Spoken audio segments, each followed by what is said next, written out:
घरेलू equity benchmark index Sensex और Nifty 50 में एक बार फिर बिकवाली का दबाव देखने को मिला। कमजोर वैश्विक संकेतों और मेटल शेयरों में बिकवाली के दबाव में इसकी 3 दिनों की तेजी थम गई। ब्रॉडर लेवल पर बात करें तो स्मॉल कैप में लार्ज कैप और मिड कैप की तुलना में बिकवाली का दबाव अधिक रहा। अब इक्विटी बेंचमार्क इंडेक्सेस की बात करें तो इंटरडे में सेंसेक्स 667.07 पॉइंट टूटकर 83,151.62 के निचले स्तर और निफ्टी भी 196.5 पॉइंट फिसल कर 25,579.50 तक आ गया था। सेंसेक्स पर 26 स्टॉक्स आज लाल बंद हुए तो निफ्टी पर भी महज 18 स्टॉक्स ही ग्रीन हैं। सेंसेक्स पर सबसे अधिक तेज ट्रेंड टाटा स्टील और एसबीआई में रही तो एटर्नल, एयरटेल और बीईएल में सबसे अधिक दबाव रहा। सेंसेक्स आज 503.76 पॉइंट यानी 0.60% की गिरावट के साथ 83,313.93 और निफ्टी 50 133.20 पॉइंट यानी 0.52% की फिसलन के साथ 25,642.80 पर बंद हुआ। इन 7 वजहों से मार्केट में हाहाकार। मेटल शेयरों में बिकवाली का दबाव। वैश्विक स्तर पर मेटल्स की कीमतों में गिरावट ने मेटल स्टॉक्स पर दबाव बनाया है और इसका निफ्टी इंडेक्स करीब 2% टूट गया। इससे पहले लगातार 3 कारोबारी दिनों में ये करीब 6% ऊपर चढ़ा।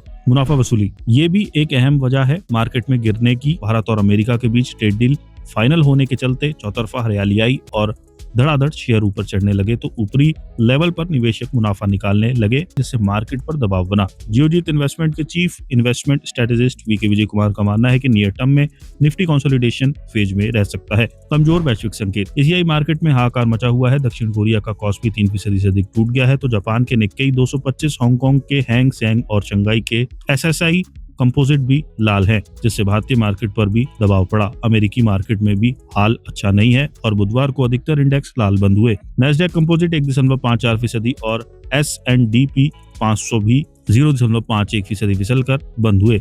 हालांकि डाउ जोन्स इंडस्ट्रियल एवरेज 0.53% ऊपर चढ़ा। विदेशी निवेशकों की सुस्त खरीदारी। बुधवार को विदेशी निवेशकों ने बिकवाली की तुलना में खरीदारी अधिक की तो लेकिन ये बहुत हल्की रही। उनकी नेट खरीदारी 29.79 करोड़ की रही, जबकि मंगलवार को उन्होंने 5,236.28 करोड़ की नेट खरीदारी की थी। आरबीआई की मौद्रिक नीतियों के ऐलान से पहले की सावधानी। आरबीआई के 6 सदस्यों के मौद्रिक नीतियों की कमेटी की बैठक बुधवार को शुरू हो गई। आरबीआई गवर्नर की अगुवाई में इस कमेटी ने क्या फैसला किया, इसे लेकर शुक्रवार की सुबह फैसला होना है। तो मार्केट सतर्कता बरत रहा है। एसबीआई स्टडी के हिसाब से केंद्रीय बैंक आरबीआई ब्याज दरों पर यथास्थिति बनाए रख सकता है, यानी कि रेपो रेट में ना तो कटौती होगी और ना ही बढ़ोतरी। Green India VIX. Near term में वोलेटिलिटी को मापने वाला इंडिया विक्स उछलकर 12.28 पर पहुंच गया। इसमें उछाल का मतलब मार्केट में घबराहट बढ़ी है और इसके चलते आमतौर पर मार्केट में उठापटक तेज हो जाती है।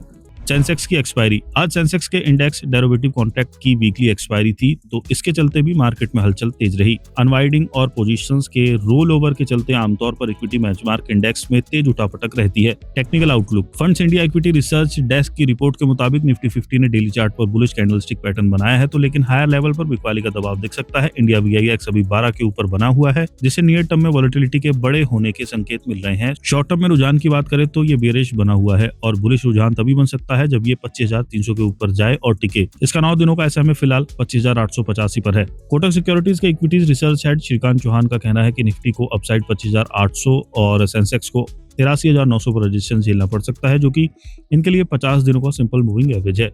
अगर ये इस रेजिस्टेंस को पार कर गए तो निफ्टी 25,900 से 26,000 और सेंसेक्स 84,200 से 84,500 की तरफ बढ़ सकता है। वहीं डाउनसाइड की बात करें तो श्रीकांत के मुताबिक अगर निफ्टी 25,600 और सेंसेक्स 83,100 के नीचे आया तो निफ्टी 25,500 से 25,350 और सेंसेक्स 82,800 से 82,500 की रेंज में आ सकता है। श्रीकांत के मुताबिक फिलहाल मार्केट को दिशा नहीं दिखा रहा है तो ऐसे में लेवल्स पर फोकस करना ही सही स्ट्रेटेजी है।